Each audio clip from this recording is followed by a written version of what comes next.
बिस्मिल्लाहिर्रहमानिर्रहीम। अस्सलाम वालेकुम। खुश रहें, आबाद रहें, जहाँ भी रहें हंसते बसते रहें और अल्लाह ताला बहुत बहुत बरकतें अता करे आप सबके खानों में। आज मैं आपके साथ बहुत ही ज़बरदस्त सी रेमेडी शेयर करने जा रही हूँ। जैसा कि आप जानते हैं रमज़ान की आमद है तो हर घर में पकोड़े, समोसे, रोल्स और कचौरियाँ तो बनती ही हैं और उसके लिए हमें बहुत ज़्यादा घी या ऑयल की ज़रूरत पड़ती है। और उस घी या ऑयल को हम 1 से 2 दफ़ा इस्तेमाल करें तो उसके बाद उसकी ये हालत हो जाती है, उसका कलर भी चेंज हो जाता है और वो बहुत ज़्यादा ग्रीसी सा भी हो जाता है और उसमें खाने के कुछ ज़रात भी जल के रह जाते हैं। तो आज मैं आपके साथ इसको फ़िल्टर करने की बहुत ही ऑथेंटिक रेमेडी लेके आई हूँ, तो वीडियो को स्किप किए बगैर पूरा वॉच कीजिएगा तो इंशाल्लाह ताला आपको इससे बहुत ज़्यादा फ़ायदा होगा। यहाँ मैंने अपना इस्तेमाल शुदा ऑयल एक बर्तन में ऐड कर दिया है और दूसरी प्याली में मैंने 1 कप पानी लेके उसमें 2 चम्मच भर के कॉर्नफ्लोर के ऐड करके उसे बहुत अच्छी तरह से मिक्स कर लिया है। अब चलते हैं अपने नेक्स्ट प्रोसेस की तरफ। यहाँ चूल्हे पे मैंने कढ़ाई रख दी है और उसके नीचे स्लो सी फ्लेम ऑन कर दी है और इसमें इस्तेमाल शुदा घी को ऐड कर दिया है। आपने फ्लेम को बहुत ज़्यादा हाई नहीं रखना क्योंकि अब हम इसमें ऐड कर रहे हैं कॉर्नफ्लोर और पानी, और अगर घी हमारा बहुत ज़्यादा गर्म होगा तो वो एकदम से उछल भी सकता है। फ्लेम को आपने बहुत ज़्यादा स्लो रखना है और इसमें कॉर्नफ्लोर वाला मिक्सचर इसमें ऐड करके इसको अच्छी तरह से मिक्स कर लेना है। याद रखिएगा फ्लेम को आपने बहुत ज़्यादा स्लो रखना है, तेज़ आंच पे ये जल भी सकता है ऑयल। और ये प्रोसेस आपने तभी करना है जब आपके ऑयल में बहुत ज़्यादा ग्रीसीपन ना हो या वो बहुत ज़्यादा जल ना गया हो, उसमें से धुआं ना निकला हो।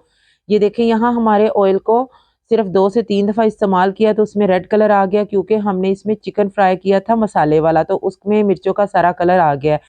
आपको वीडियो देख के अंदाज़ा हो गया होगा जैसे-जैसे ये पकता जा रहा है ऑयल का कलर चेंज होता जा रहा है। कॉर्नफ्लोर सारा पक के ऊपर आ गया है और इसके बाद जब ये नीचे चला जाएगा तो इसका मतलब है हमारा कुकिंग ऑयल फ़िल्टर होने की तरफ जा रहा है। तो मेरी वीडियो पसंद आए तो इसे लाइक और शेयर ज़रूर कीजिएगा और मेरे चैनल पर अगर न्यू है तो चैनल को सब्सक्राइब भी ज़रूर कीजिएगा और बेल नोटिफिकेशन को भी ज़रूर ऑन कीजिएगा। उससे फीचर में आने वाली मेरी तमाम वीडियो का नोटिफिकेशन आपके मोबाइल में सबसे पहले देखने को मिल जाएगा।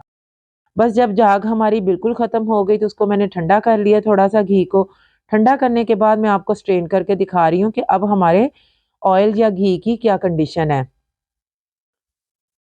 तो आप देख सकते हैं पहले से इसका कलर कितना ज़्यादा चेंज हो चुका है और इससे बिल्कुल ग्रीसीपन ख़त्म हो चुका है। नीचे सारा कॉर्नफ्लोर बैठ चुका है और उसको आपने छान के साइड पे कर लेना है, उसको वेस्ट कर देना है। अब आगे जाके मैं आपको दिखाती हूँ कि हमारे ऑयल की अब क्या कंडीशन है और इसको हमने कैसे रीयूज़ करना है। बस यहाँ पे इसको मैंने बहुत अच्छी तरह से छान लिया है।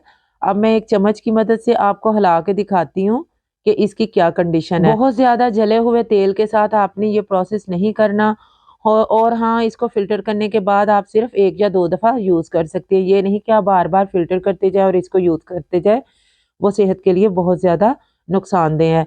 तो ये देखें यहाँ पे हमारे ऑयल की क्या कंडीशन हो चुकी है। इसमें से मुकम्मल तौर पे स्मेल भी ख़त्म हो चुकी है, ग्रीसीपन ख़त्म हो चुका है, इसका कलर भी थोड़ा-सा चेंज हो चुका है। यहाँ पे हमारा घी बिल्कुल फ्रेश हो चुका है क्योंकि कॉर्नफ्लोर ने इसके अंदर से सारी स्मेल और सारा ग्रीसीपन जज़ब कर लिया है, जिसकी वज़ह से हमारा घी दोबारा से इस्तेमाल के काबिल हो चुका है और बिल्कुल फ्रेश हो चुका है।